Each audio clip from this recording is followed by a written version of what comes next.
Franko Kovačević, na prvi tekmi te ni bilo zaradi bolezni, potem si se vrnil proti Bravu, dosegel gol, prispeval podajo za zmago. Včeraj si zadev proti Mariboru. Lahko bi rekli, Kovačević je u formi, drži? Si zadovoljen svojo podobu? Pa jesam, ali evo prije svega meni je najbitnije da ekipa igra dobro, da osvaja točke.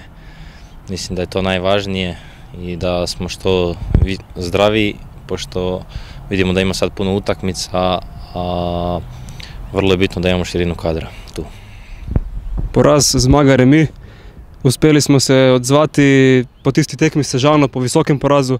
Ste sa soigravci zadovoljni z reakcijo?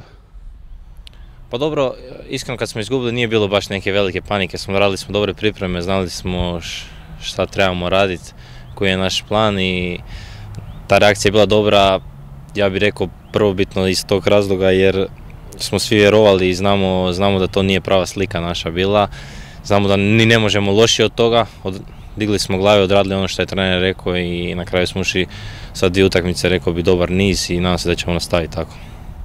V nedeljo torej nova tekma, gostujemo v Gorici, zadnji so na lestvici, ampak verjetno ne bo enostavno. Kaj lahko pričakujemo pred takšno tekmo?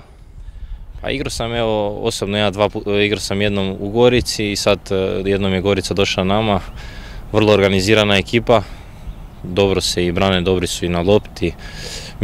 Mislim da će to biti sve samo ne laka utakmica, vjerujem da možemo pobijediti ili uzeti bod, vidjet ćemo šta će biti.